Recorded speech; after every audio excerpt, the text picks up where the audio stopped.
That is because Oh, that was user error. our mic was muted. Now can you hear us?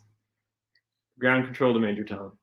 We're having a night, you guys. Oh, Let's start over again. It's got Ready? to get better because Yay! There it we can't go. get worse. Holy smokes, you guys. All right. Let's recenter. Let's just reset. Little moment of zen.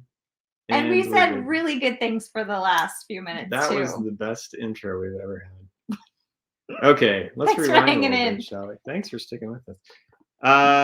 So our camera did not work up until like 5 minutes ago, right? That's why we were a little late to get on air. So then we get on air and our audio was That's just we didn't push the button. So I was scrambling to like figure out what in the actual Hades was going on with our camera, and it needed to be updated. I wish they'd send you a text and says, hey, before your next live, your camera's not going to work. FYI. Yeah, so we literally rebooted our internet and rebooted our camera and updated it like 5 minutes ago. So welcome. It should be perfect now. To the new and improved, I hope, camera. And since everybody couldn't hear us before, welcome to Wolf Mountain. For those of you who are new, which looks like nobody is, but I'll say it anyway, from 7 to 7:30, or in this case, 7:09 to 7:30, our resident Enneagram coach, Mel, downloads a little Enneagram knowledge on us to help us all get along and love each other better and understand each other better. But today, like we said, she is not necessarily. It's only a sprinkling of Enneagram and some other like musings. Enneagram sprinkles. Yes. And then from 7:30 to 8, I do what we call the spiritual intelligence section, roughly 8-ish. So there we are. We encourage your comments and interaction. We missed you guys.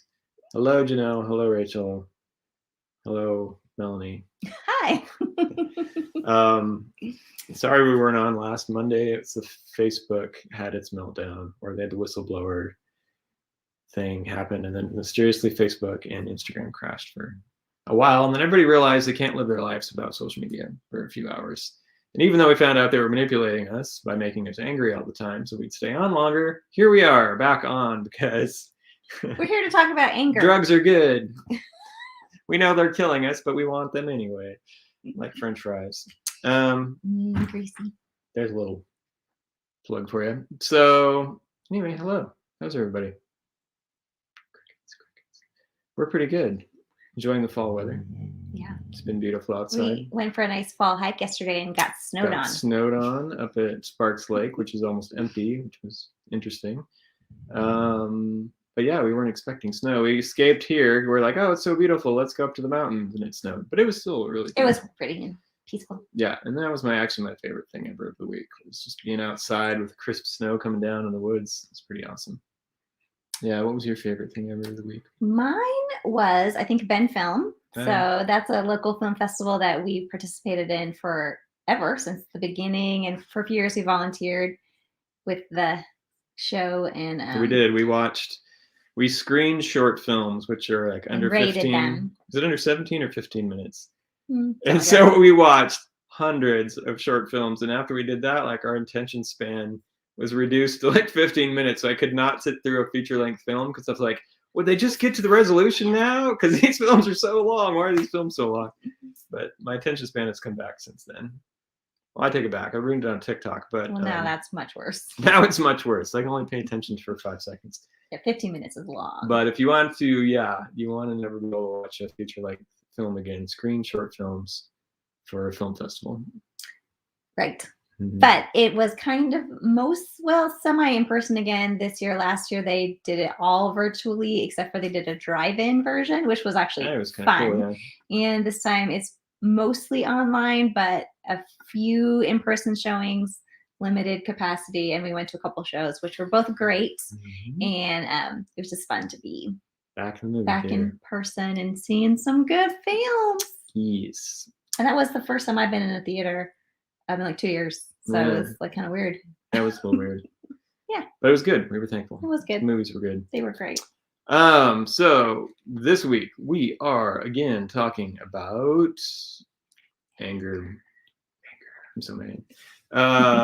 And like I said, it was timely that I really felt like Spirit was telling me that I was talking about anger because I kept hearing the verse, be angry and sin not. And so I had to like dive into that and research it. And it's so funny that Facebook got shut down because someone leaked all this research that they were making everyone angry. I don't really know that those things are connected for sure. They are connected. But they did happen. In my world, everything's connected. They did. I'm just going to take credit for it. Okay. But anyway, let's start the intro for this section.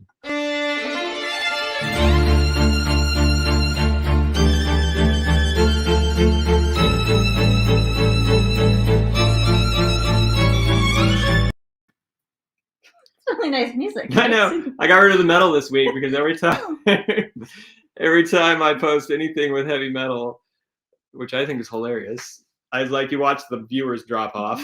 They're like 4 or 5 of them go, this is not what we're used to. Let's get out of here. Angry classic music. Well, if you listen to heavy metal for more than 5 minutes, the devil will possess your soul. I heard that. Mm-hmm. So anyway, not really. We all know it's country music. Let's turn it over to Mel. What are you talking about today? Where's our comment section on the phone? Oh, here we go. Our comment section shows up, some of it for some reason on our computer and other on our phone. So you see me looking at the phone. That's what I'm doing.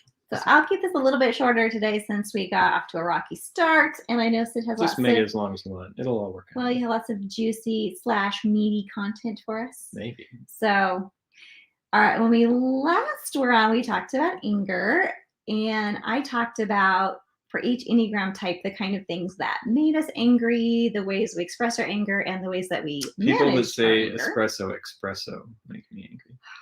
It's the worst. Type in things that make you angry. They shouldn't make you angry, but they do. When people misuse apostrophes. When they spell things that should be spelled with a C with a K.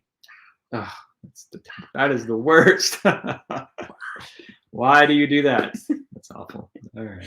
Anyway, so I wanted to talk a little bit more about anger, not necessarily specifically Enneagram related. I might throw in a little Enneagram thoughts, but in pondering anger a little bit more, and being that it's so timely, it feels like we're all just kind of like simmering in an anger stew. Simmering in an anger stew. Yeah, kind of a low simmer. Are you potato or the carrots?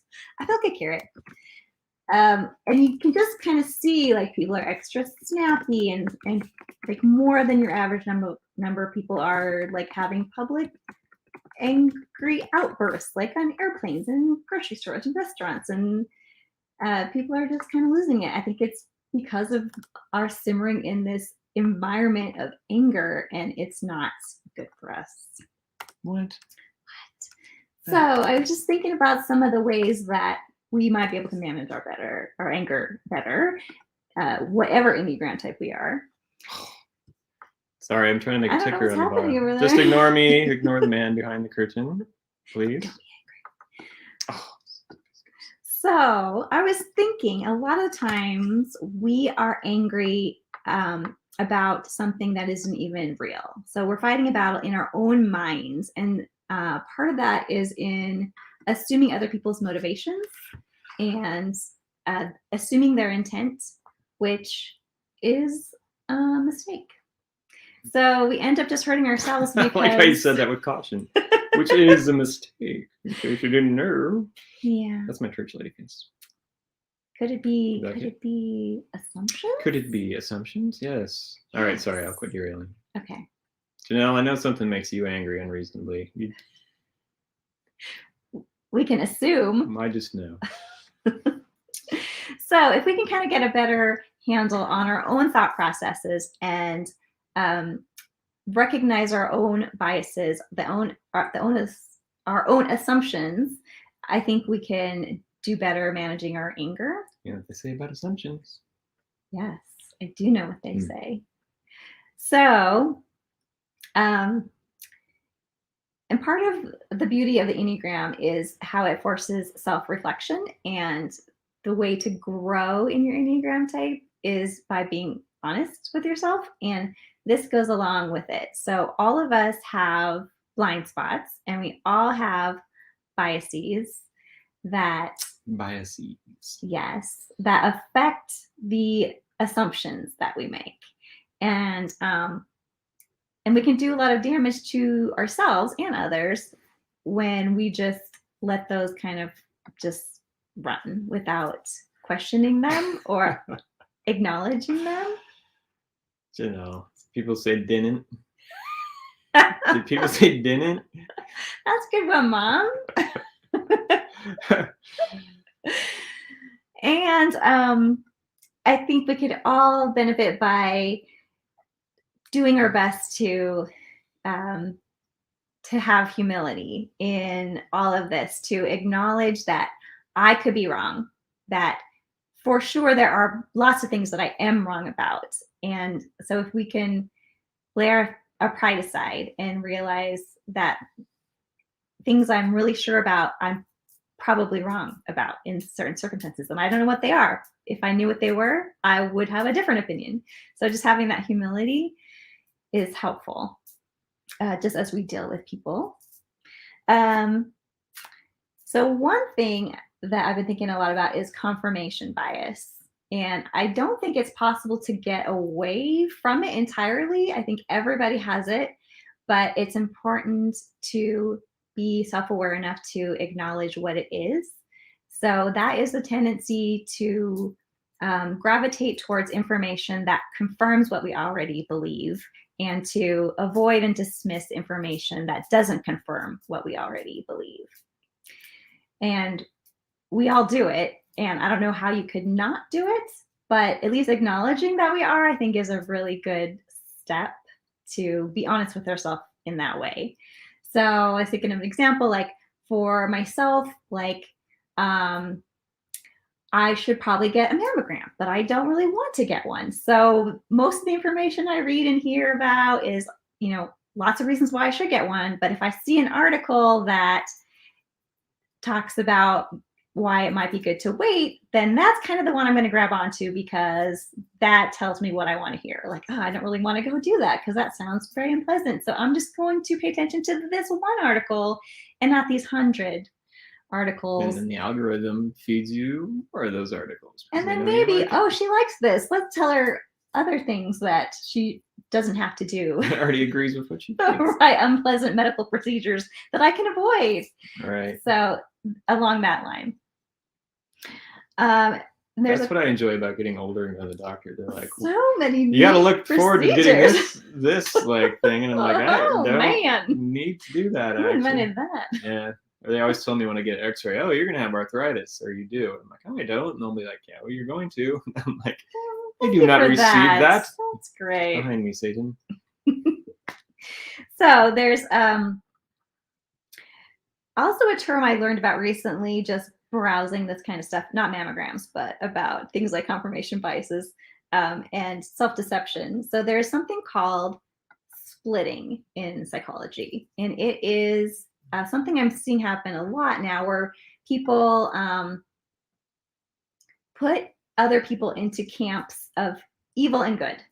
And that could be divided along any lines. It could be racial, it could be political, it could be spiritual, it could be generational, just like these people are evil and these people are good.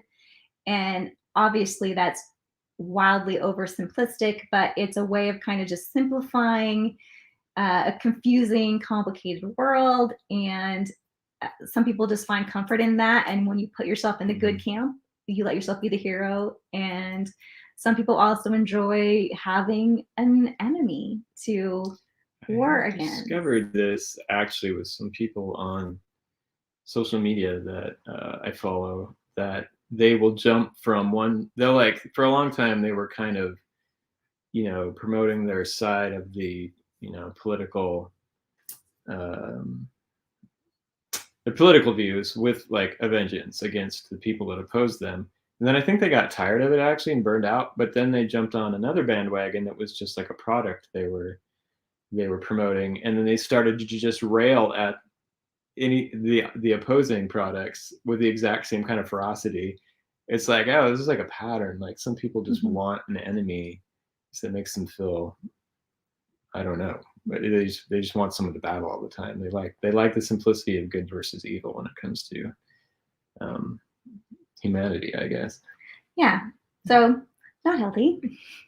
Nuanced thinking is a good friend. Yes. Yeah.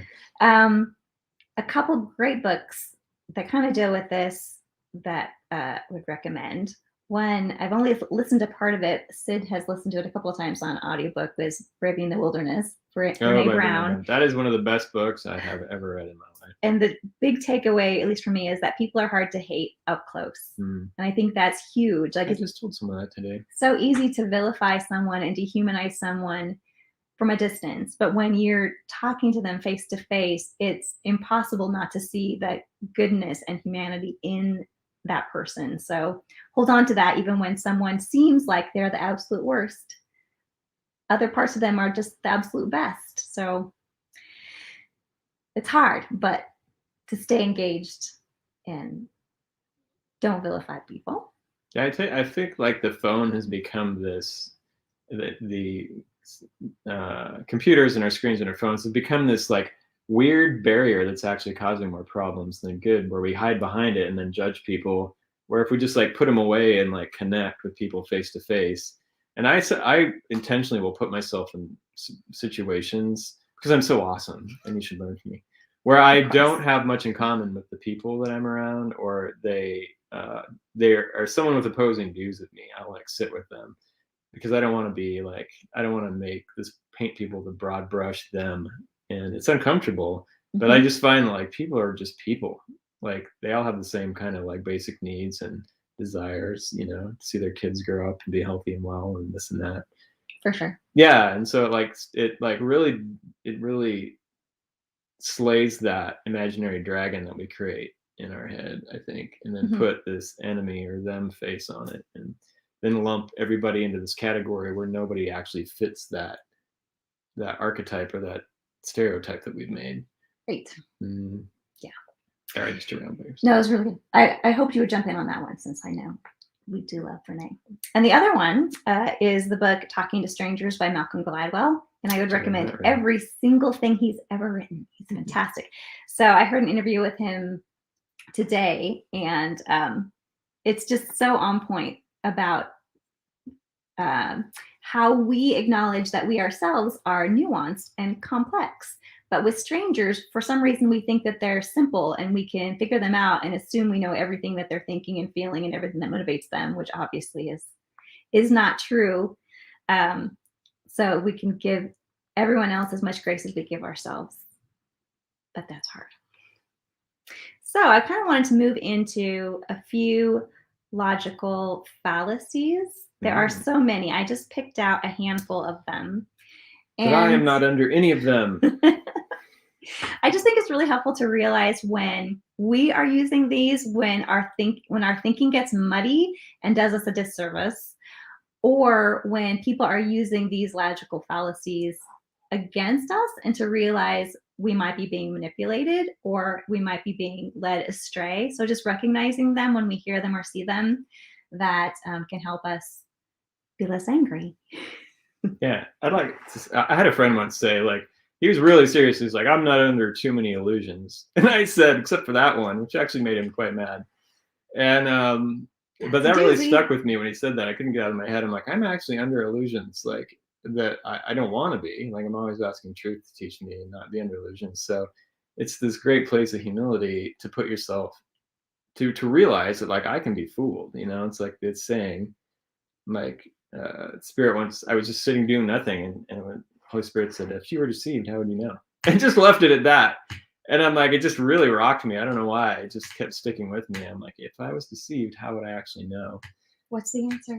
Yeah. And so for me, it's like I have to keep an open relationship with the Spirit of truth, which Holy Spirit is called, another name for the Holy Spirit. And it's like I just lean into that so heavily, because like my personal Enneagram type is the truth teller. Like, it makes me want to rip my skin off to think that I am not telling the truth, or I don't know the truth. I hate it with a passion, actually. But here's the answer to how would you know if you were deceived? You wouldn't. You might find out, and hopefully you would realize it later. But when you're in that deception, that's the whole meaning of deception. You don't know. Yeah, and I find that, having the attitude of I want to not be deceived, and like the humility to know that you could be or are probably about a lot of things, is the doorway to not be deceived. Right.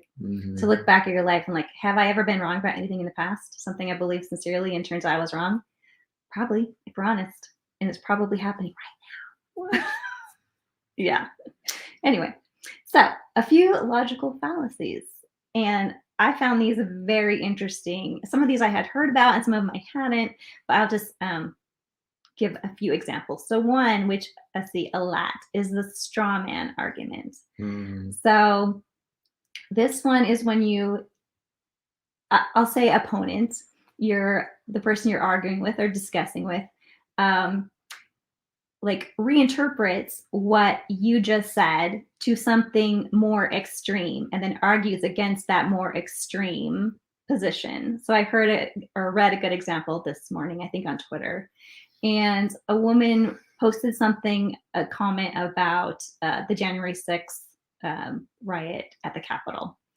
And a commenter said, so you're saying that January 6th was worse than 9/11, and proceeded to explain how it wasn't worse than 9/11, which was so funny because she didn't say a single thing about 9/11. She didn't say it was the worst thing that ever happened in this country. I mean, it was just so funny how he took her comment like so far to the extreme and then argued against that, a thing she didn't even say. So I have people do that all the time to me right now. Kind of rampant. It's in very the world right now. I call it projecting. Like that's what I call it. Like they're projecting what they think. To me, I'm like, I had to stop. My friend's like, so you think you know what I believe, but you've never actually asked me, but you're talking to me like I have responded to you like you think I believe. Yeah, it's a lot of making assumptions. Wrong. Yeah. And then running with the assumption you made, which may not have been remotely what they were saying or what they even think. So, and I really feel like this is this real lack of listening to people, like listening to understand them. There's a real weird paradigm right now where people are having one-sided conversations with you. It's like more like information dumping on you because they're trying to get you on their team. And so I've been so frustrated with this lately. I don't know if this really goes with what you're saying. Just roll with it. I'm just gonna roll with it. I'll have conversations with people and they pretend like they want to have a conversation that's like kind of an open, like understanding each other conversation about whatever. And I find that they aren't actually listening to me. They're just waiting for their turn to talk so they can throw all this information at me that you couldn't possibly sort through. It's just they're trying to like get another convert almost to their belief system.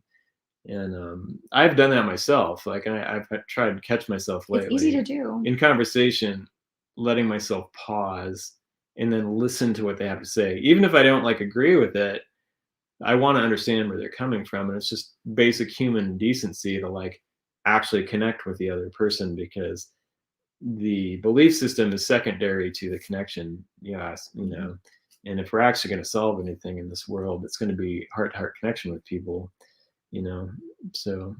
Exactly. Yeah. And I think like, I know I found myself having straw man arguments in my own head with an imaginary person or a real person, what I think they think, or what I, imagine an argument could go, and realize like, what am I even doing? I'm just getting myself all worked up. It's funny because this is a new thing that I'm realizing about my wife. If she argues with people in her head a lot. Who doesn't do that? People not do that. I just shoot them in my head and then I don't them anymore. I don't really do that. Run them over with my imaginary. This is a different tactic. I'm over you. It might be Enneagram type related. I'm not sure. It might be cognitive dissonance. I don't know. Okay. Oh, cognitive dissonance. We'll talk about is a thing too, to back up a little bit about the confirmation bias too. That's why we want to only expose ourselves to what we already think, because when we get exposed to things that are counter to what we believe, then we have cognitive dissonance, and that's uncomfortable and we don't like it. So a lot of people will just do everything in their power not to expose themselves to an opposing viewpoint because they don't want to feel that feeling. And it's uncomfortable. Yeah, I get it. Particular Enneagram types are more prone to do that, right? Like a 5.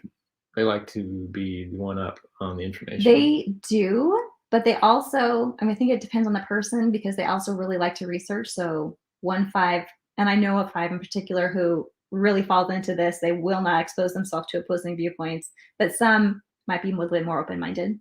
Depends. But anyway, to move back along to our logical fallacies. Can we just talk one more thing about straw man? Yes.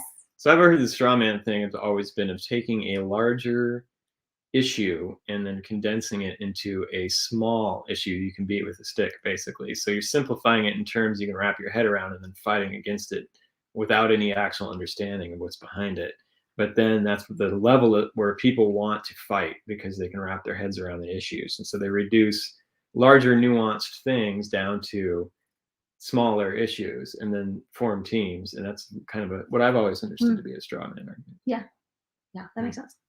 Okay, the next one is that correlation versus causation. So there's a lot of that. If two events are correlated, it doesn't actually mean that one caused the other.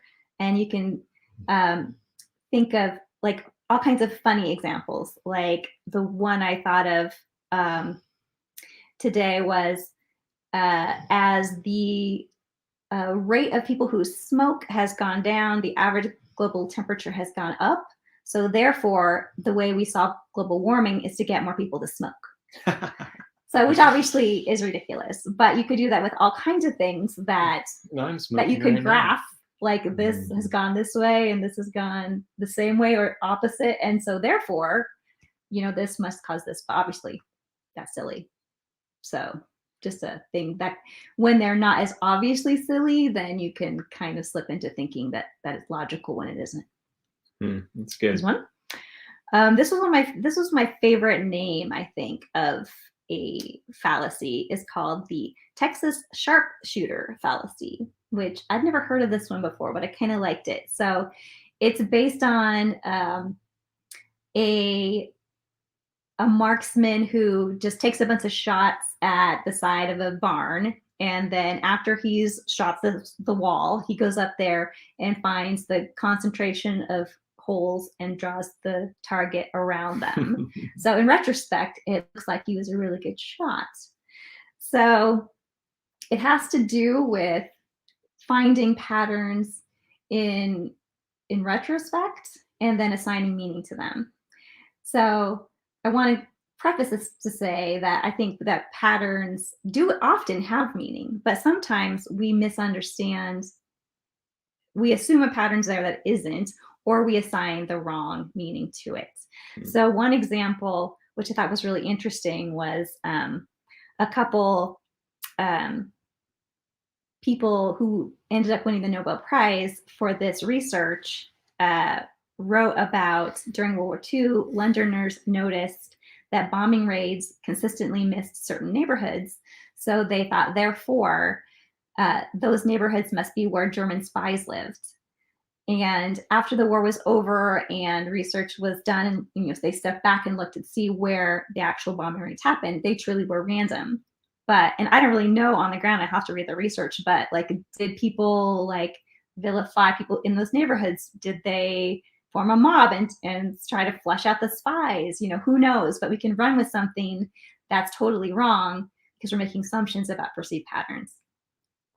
Also, like the Salem witch trials and other places where perceived witches were persecuted, something similar where people saw something bad is happening and therefore I see these women acting weird, or I think it's weird they have a cat, or they like herbs.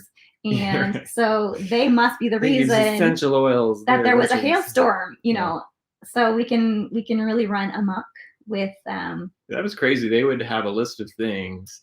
Like if a woman had too many friends, she was a witch. If a woman ever talked to an animal or a man, they were a witch. And it's like, if you threw them in water and they sank and drowned, they weren't a witch. But if they floated, they were, and you killed them anyway. So it was the craziest hysteria. I love research. It was so tragic. It was. Tragic. I love researching that whole, not only the Salem witch trials, but the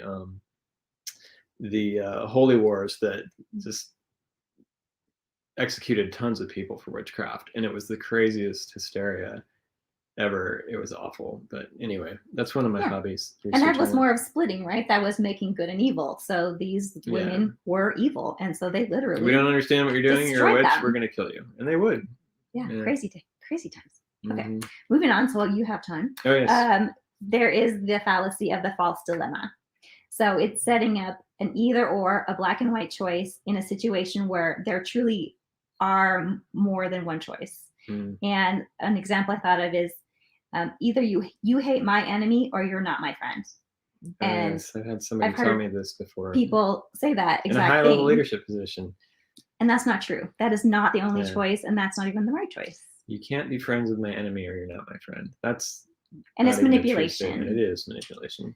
Mm-hmm. So there's lots of examples of those, like false dichotomies. The best, I think Chris Bell, I don't remember who said that. He said, oftentimes you're presented with two choices. This is a tactic. He says the tactic of the enemy or the devil. You're presented with two opposite choices. So you think one's correct and one isn't. And you're told to choose one, where the real answer is not to choose either, but to walk right through the middle. And I just stuck with me forever. Like, that is so common, where people will try to get you to choose their side and war against the other. Yeah. And that's the wrong choice. Right. There was an example from politics, like way back in the 90s, where George Bush.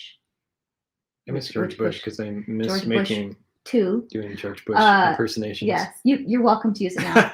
Where he said, either you're with us or you're with the terrorists. Yeah. And that's manipulative. Yeah, but like there was another option. But the weaker mind would be like, oh, okay, yeah, it's like someone in leadership said this, so that's those are my options, And I guess I'm with you. Yeah, it's danger. Be with the terrorists. Danger, Will Robinson. So therefore, I can't question, whether this is the right action. The worst of this is Ford and Chevy guys. Ford's, it's like, shut up. I drive Ford and I've driven a Chevy. I've had Camaros and Mustangs. And I love to tell the people when I'm driving my Camaro who like rail against Mustangs, like, oh, I had a Shelby. I actually liked it better than my Camaro. And then I'll do the vice versa thing to someone who was driving my Mustang, like badmouth Camaros or Chevys. I would say, oh, yeah, I have one. Stereotypes. Just because I just don't play that us versus them game. I like to watch them squirm. They'd be like, what? It's very funny. You just can make a war out of everything. Car brands. Okay, moving along. Sorry, I have to take everything back to cars and motorcycles. Okay, this one is called the hasty generalization or anecdotal evidence. So this happens all the time. So just like one example or a handful of examples then must be true. Like you see a bad woman driver, so therefore all women are bad drivers. It's all clearly not true. Then there's the opposite of this, which is this is my second favorite fallacy name. It's the slothful induction fallacy, which is also called the appeal to coincidence. And that is refusing to accept overwhelming evidence of something. To keep with the car analogy, so Fred has had 10 car accidents this year, but it's just a coincidence, and it's not because Fred is a bad driver, or he's drunk, or he's texting while he's driving. He's just unlucky. Yeah. So those are two opposite fallacies, but both logical fallacies. We say if every relationship you have ends terribly, maybe it's you. Maybe, or it could just be a coincidence. Or it's a coincidence, yeah. And then the one I'll finish with is the fallacy, which is just to keep in mind that even if somebody has a bad argument or an argument that's illegal, doesn't mean that what they're saying is wrong. It could still be true. They just might not be arguing it well. Just to keep that humility forefront. Yeah, that's funny. I could still be wrong. Okay.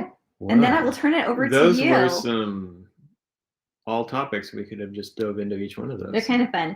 Yeah. So just to circle it back, that just if we can keep our thinking clear, then we might do better about not getting trapped in anger and circular thinking and all the things that are messing with us all right now. Mm-hmm. Stay above the fray. I like it. Okay, thanks, babe. Yeah. We're going to take a quick minute break, and so I get my notes out, and we will come back with part 2 of Wolf Night. Just a few seconds, don't go. Mm-hmm.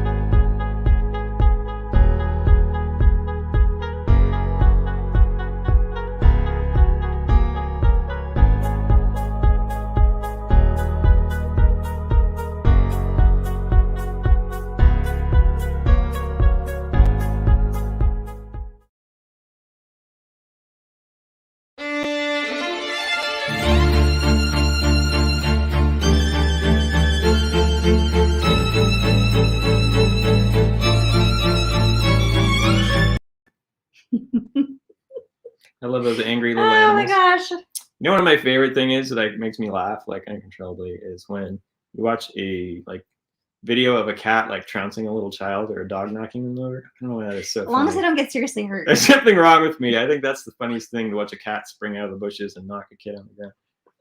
It's awesome. All right. Welcome. Don't have us babysit. Yes, we should not watch your children ever. Your pets, though, we're pretty good. We're fine with animals. We're the greatest pet sitters. Welcome to Wolf Mountain Phase 2. For anybody just joining, hi. Welcome. We encourage comments and interaction. You love that music, Rachel? That's good, huh? You don't like to have, like, every time I played heavy metal stuff, I'd watch like 5 people leave the feed. And it's like, I thought it was hilarious because they'd be like, what in the world? But I'm kind of out of my metal phase for right now. We'll just go with classical music. I like the juxtaposition. Okay, so we don't have a lot of time. I might go over.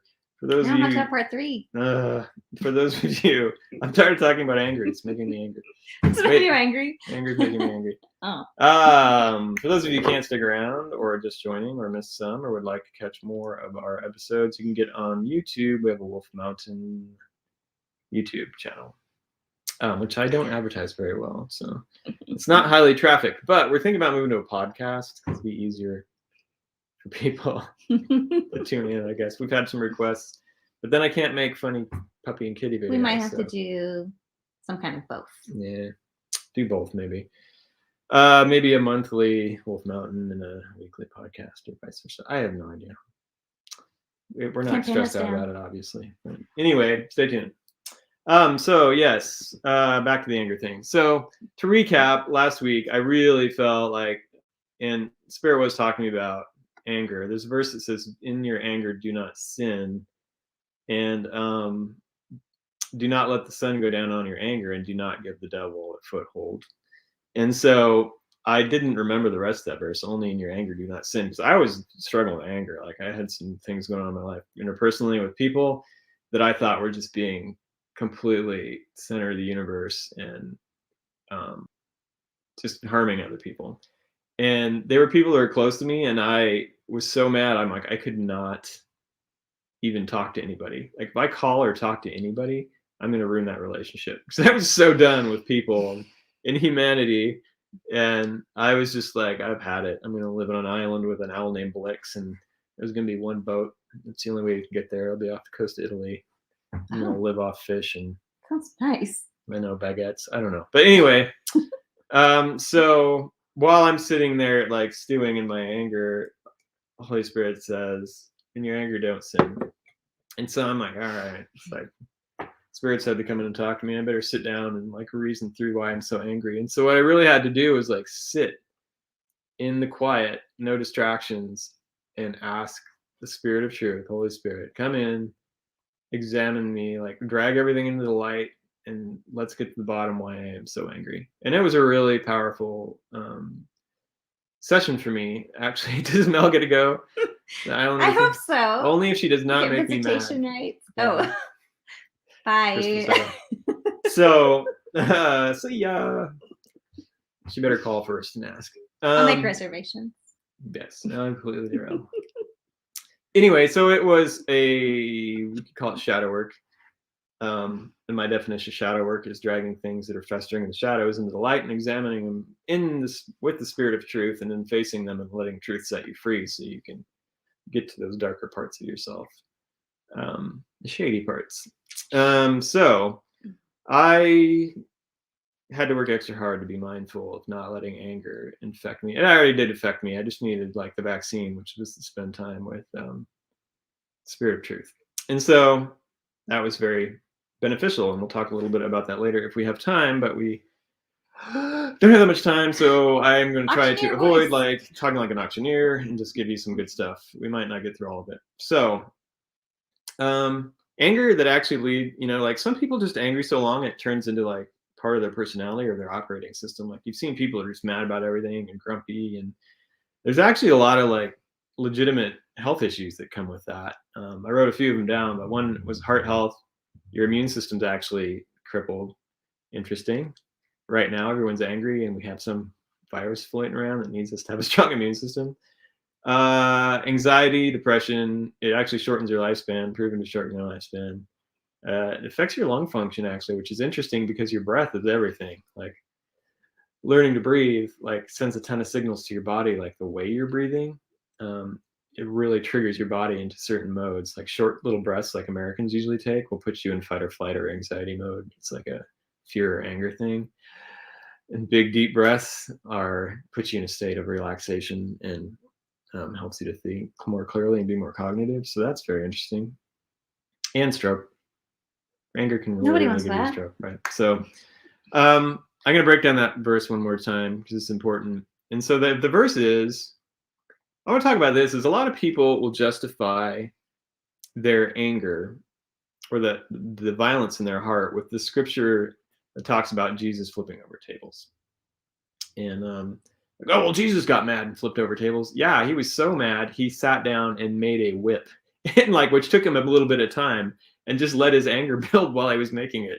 So anger is not to be, it's like some people feel like they can't be angry, like they're doing something wrong. Like anger is not a bad emotion. It's not something that we shouldn't feel. It can actually be very, very useful.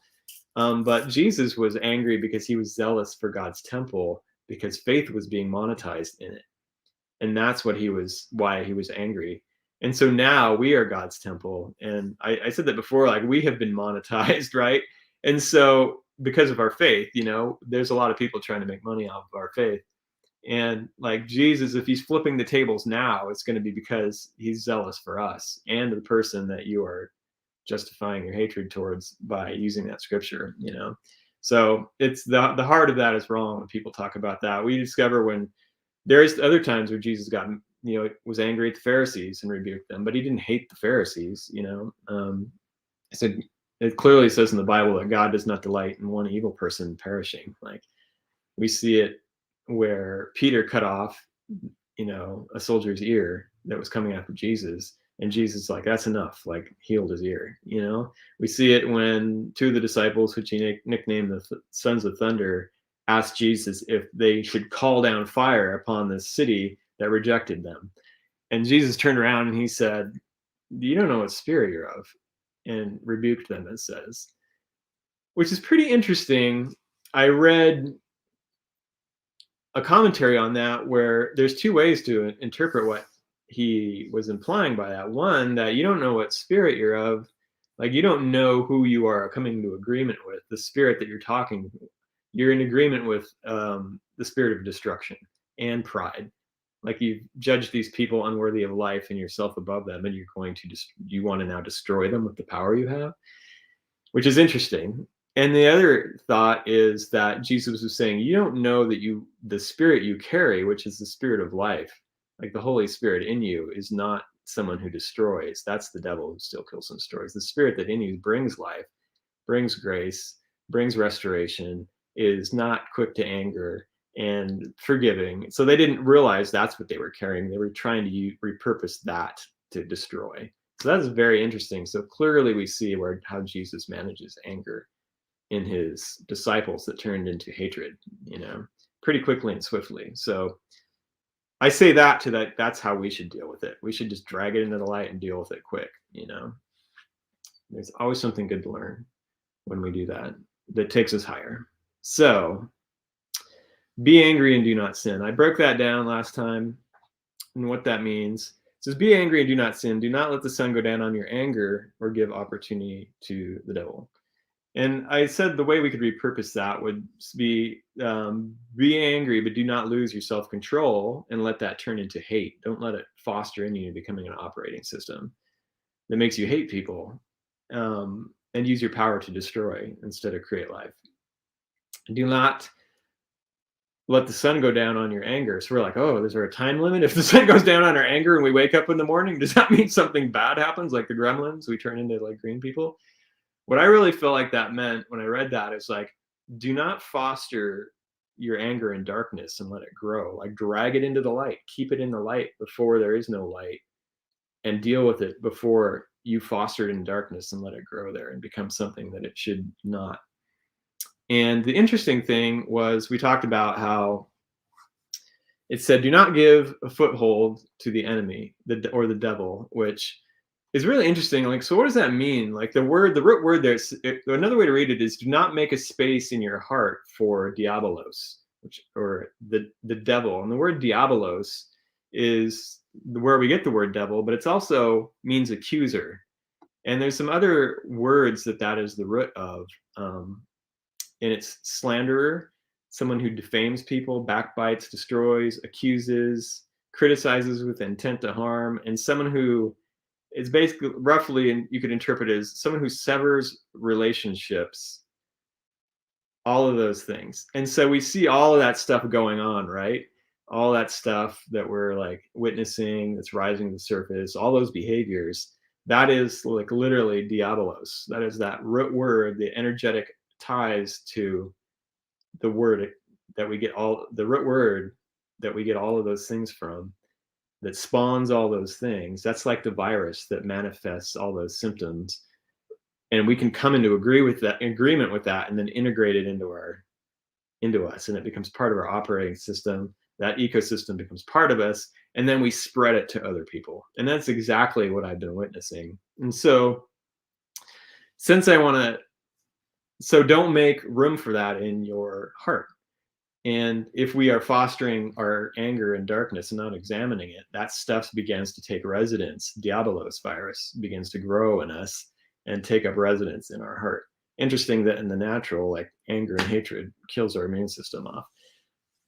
It's pretty interesting. So in the spiritual realm, it also kills your spiritual immune system off, and then you just integrates into your operating system, and then you operate out of this place of anger, which interestingly enough reduces your ability to cognitively reason, because you're in a fight or flight state, which physically shuts down your system to I've talked about this all the time because it's so important. Try to get this across to people to stop being afraid and angry, because it literally shuts you down cognitively. Your body actually oxidizes to death slowly, and your reasoning and your vision are reduced to looking for threats or something to run from. And we see that all the time when people getting on media, and all they're looking for things that agree with what they're afraid of, and it's just obvious. It's so obvious. And trying to get people to like, okay, stop, breathe, invite in the spirit of truth, expand your peripheral vision. Let's get out of this fight or flight mode so you can actually think and reason. I won't even talk to somebody who's in fight or flight mode, because they can't actually have a conversation with you without filtering everything through that attack mode. And it's like useless to have a conversation with somebody like that. Walk away. Do not argue with a fool. They'll turn to tear you to pieces. It does make us into a fool. But I want to talk about something. No, we're so close to the end. I might just go over. That's cool. You can go over a little because we started late. So, right? I might need to drink water. Can you hand me my water? I can. I want to talk about some symptoms. Thank you. This episode brought to you by Feathers. Yay. And my dog, who just groaned over there. So he thinks of feathers. So listen to these things: confusion, frustration, depression, a broken spirit, like giving up hope, illness, cognitive dissonance. That's a divided mind where you have two different operating systems. That's like saying, I trust God, but I'm also afraid of the devil. Has more power than God and is going to destroy him, but God is good and has got my best interest in mind, but I'm so afraid all I can focus on is the devil, and I'm more afraid of the devil than God. That would be a cognitive dissonance. Having enough voices in your head telling you one thing and other voices almost as powerfully telling you the other, and you're split between the two. That is cognitive dissonance. And so it makes you inability to make decisions or trust your own judgment. And then, of course, constant fear and anxiety. Those are symptoms of diabolical confusion. Diabolical also comes from the word diabolos. And diabolical confusion, my friends, here is Demonology 101. Yes, I've studied demonology. It's one of my many weird whatevers. Demonology 101, diabolical confusion, is the #1 symptom you can tell somebody is being demonized. Okay? All those symptoms. Now, some people, they don't like to go that route and think of the demonic realm. Christians are, as a broad brush, quick to pull the trigger and call everything a demon. You want to call it bad energy, dark spirits, drawing in negative thought forms, whatever you want to call it. Bad mojo. I don't care what you want to call it. Package it the way you want, where you can swallow it. But that is the number one sign of being demonized, not possessed. It's being manipulated from the outside by darker forces that are trying to use you for their agenda. And so spirit realm mechanics, my friends, works like this. You know the vampire movies where they're like outside the door and they're like, "Well, aren't you gonna invite me in?" And they can't come in unless you invite them in. That is actually, there's some truth in that. That's the way it works. And so think about Diabolos. Think about that as an energy. Just like, forget it's the devil. Like, forget it's the word for the devil, which really means the accuser. I could be a Diabolos if I started accusing you. It's the language of the devil. So think of it as this dark energy that's sentient, okay, that wants to come in. It comes in because somebody else is carrying it. And so somebody else carrying this Diabolos energy is coming at you, and they want to hand it to you. Like, can I come in? You have to invite me in. So this is the temple, right? This is the house. When you dream and you see a house and you're in it, it's often God's telling you something about you. You are metaphorically the house, okay? Will you invite me in? Yes. It's in, now it has access because you gave it permission. That is the way it works, my spiritually sensitive friends, with this type of anger that is like a virus, this Diabolos energy, is you come into agreement with it and invite it in by coming to agreement with the person who's carrying that kind of anger and hate. So they start like vomiting hate at you, and you can feel it. Like, a lot of you I know can feel this. It feels like an energy coming at you. Me, it feels like it slaps me in the chest. That's the way I feel things in the spirit sometimes when I encounter certain things. Boom, it hits me like this. Like, it's like someone just tapped me across the chest like this. I can feel it. It's like trying to find a place to stick and come in an agreement. If you are not present and you just flow with what they're saying and come into agreement with them about, say they're slaughtering this group of people over here, you don't actually know them, that person, that group, those people, that gender, that race, that country, whoever they're talking about, and you just like fall into step with what they're saying and start coming to agreement about what they're saying about those people and start getting mad. Especially if you're spiritually sensitive or empathic or clairsentient, you will integrate other people's feelings and feel them as your own. And you got to be really careful of that. You just invited in the vampire. You just invited in the thing to start setting up shop and creating an ecosystem. If that makes sense to you. It's the nature of inviting or agreements in the spirit. There's lots of ways we can agree with stuff, but then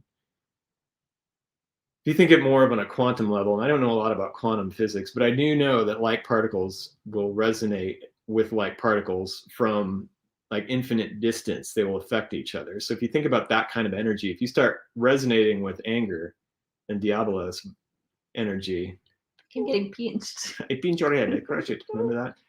If you start resonating with it, you will attract it, and you will resonate with everything else out there that's resonating with that. And then you start resonating on that frequency, and you come into a trainment with that ecosystem, if that makes sense to you. This is some kind of heavy stuff, my friends. I notice all the comments are quiet. Woo. I don't know what's going on in there, but they're listening. This is a bigger concept, and it's a true concept. The law of entrainment.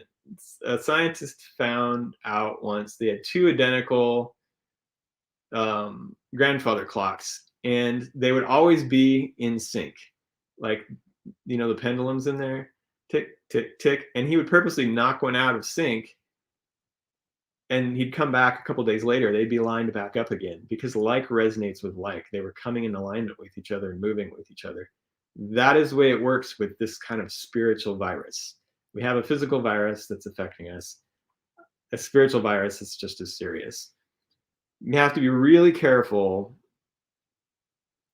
not to take other people's hate and anger and integrate it into yourself. One of the main reasons you can do it is coming to agreement with it and start resonating with it, and then it'll attract itself to you. And then you'll start resonating on that frequency. That's like how mass hysteria happens, or mass delusion. Or just everybody believing a lie, and then you just take it as fact and run with it because the faith for it's high. It's just how it works. And, it kind of stems back to Jesus saying, going to some places and he couldn't do miracles because people just had no faith. That works in reverse as well. Faith in something will actually manifest it as well, as kind of a thought form that everybody resonates with. I've been in situations like this all the time where everybody believes diehardly in something that's completely untrue. And then later when it's proved to them, they still can't swallow it. And the famous example is, if anyone's like geeky, like cryptozoology, Bigfoot hunter people, anybody into that stuff at all, there's a very famous film called the Patterson film. They still study it over and over again and make the craziest conclusions about it. Like, oh, it's a girl. Oh, it's got a hernia right here. And they'll like pull in on this very pixelated 1970s digitized footage that's come off of a real camera that looks terrible. And they'll just make these great assumptions about it. And they'll still debate it and look at it. But the people who made that were purposely they worked in Hollywood. They purposely went out to film to capture Bigfoot. And they admitted to it years later. They actually fabricated that. In fact, my brother knows somebody who's related to those people that admitted they fabricated that film. But the believers will not believe it. And they still research it, even though the people who made it said it's fake. That is crazy town. And that is a bunch of people having faith in one thing so strongly that you cannot talk them out of it, because they're all still resonating with that belief. And it's hard to get out of that. There. That's heavy. There. And it's frustrating. So I'm going to leave you guys with this because it's 5 after. Anger is really anger is not bad. But when we are angry, it's one of those emotions that's got a lot of power. So you raise power through emotions, ecstatic emotion, joy, sorrow, anger. Here's another spiritual 101 for you. You're not going to get anywhere else in this kind of, well, you will, but just not the realms you're used to. Raising emotion, anger, fear, sorrow, ecstasy, joy, love. It raises a type of power that then is empowered by your imagination, and what you imagine then manifests it into reality. It has the power to do that. You're just gonna have to trust me on that. So when we are angry, we have to be careful what we do with it. That's why I often post a meme that says anger, use it wisely. Because when you raise that energy in you and you focus it somewhere, it will create something. It will create something with your intent. And so when we are angry, it's really important to drag that anger, sit with it. This is what I do. I like to go for a drive. I love to drive anyway. And just driving in fast cars helps me think. I need to be moving. But I'll drag it into the light. All right, I had to do this with my anger towards the people in my life that I was angry at. Sit and ask, okay, why am I angry? And there's legitimate reasons to be angry. Legitimate fear. Sometimes it's a lack of justice. Frustration is a huge one, or loss. But with me in particular, this time it was pride. Like, I had expectations for people they didn't meet, and I had positioned myself as being more righteous than them because I thought a different way. I actually had more information than I did on a situation. And then I had to examine that in the light. Okay, I actually have pride and I am judging these people. That's hard for me to drag out of the dark and put in the light, because I don't want to be a prideful person, right? But that's what I was being told by truth. But truth sets us free, doesn't keep us in prison, right? And so it's hard to bring things to truth and face it, do the shadow work and be like, yes, that's the problem. But then I was able to do the thing that Spirit told me to do a long time ago. I want you to look at everybody like they're your child, because that's what I do. And if you want to love people like I do, you have to look at everybody, no matter how much you hate them, as your child, and filter that with the way they're behaving through that. which is difficult because that's what God does, and I want to see people the way God does. And so I looked at these people and I realized, one, they're just not very informed. They have a small circle that they operate in, kind of a little microcosm of information in their culture. And they're afraid. They're legitimately afraid. And so I cannot be angry with somebody for being afraid. It's frustrating. And so they're making decisions out of this with lots of support around them to feed their fear, and then making these decisions out of it, which were harming other people. But it really put it in perspective for me, because then I had pity on them, and then I could like send them like light, right? I could pray for them, and I could just pray for their peace, and then I could pray against fear, because that's the real enemy. It's not our flesh and blood. It's not our friends and neighbors. It's not our brothers and sisters. It's principalities and powers that operate out here that are trying to manipulate us by like getting us to invite them in so they can set up shop in us, creating the ecosystem and have them spread it to other people. That is how that stuff works. It's exactly like a virus with kind of the sentience of the mafia. If you think about it, that's a good way to describe it. And so pride factor is massive. Pride every time will get you to come into agreement in the state of being angry with that diabolos energy. If you are prideful, judgmental, you are then going to move from anger over into the diabolos zone, which you don't want to do. And number one thing in the Bible that says God will resist is a proudful person. And you're wondering like why God's not hearing my prayers, why are things not working out, why is my life not falling apart? Pride. It's pride. It says God gives grace to the humble. Like grace is big. It's like favor when you don't deserve it. You know, so if you are in a place, even if you're 100% wrong and you go in humbly, you have grace. Like grace is abounds to the humble, but pride is resisted. So all I got to say, and it actually says in the Bible, I know I'm talking to a lot of Christians as well as other people, and I always like to point to the book that everyone says they believe in, that it says that if my people, not the other people out there that don't know me, not all the bad people, but if my people humble themselves, I will heal their land. You can't blame it on somebody else when you believe the Bible. If you believe the Bible, you have to take that scripture at face value. That if you humble yourself, if you call yourself my follower and you humble yourself, I'll heal the land. It's not those people out there, because they get blessed through you. Yeah, and that's a hard one to swallow. So pride mixed with anger leads to diabolos energy, which will infect you and then kill you slowly and want to spread to those people around you. So be careful with your words, my friend. Words are in agreement, and starting to judge people and look at people with judgment and saying, oh, those people, and like start talking about that. It's really hard right now because there's so much pressure to join a faction, to join a side, to black and white people, to us versus them. We're the good guys, you're the bad guys. The world is way nowhere nuanced.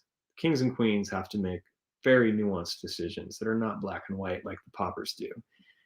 And if you want to think like a leader, you want to see things from a higher perspective, you will ask the King of the universe to give you a higher perspective, because things are way more nuanced. And we don't want to fall into this place of anger because we're frustrated because we don't see the big picture, and then have that move into something more sinister and start hating our brothers and sisters.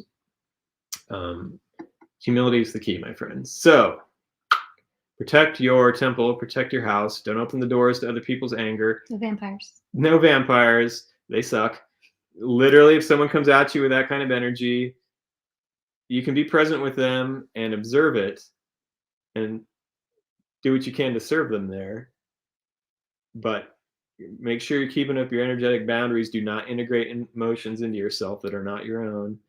Keep your head, keep your center, keep connected like this or like this, because God's in us and we're in God. We are the temple. God lives in us. We live in him. It's a paradigm, or if you will.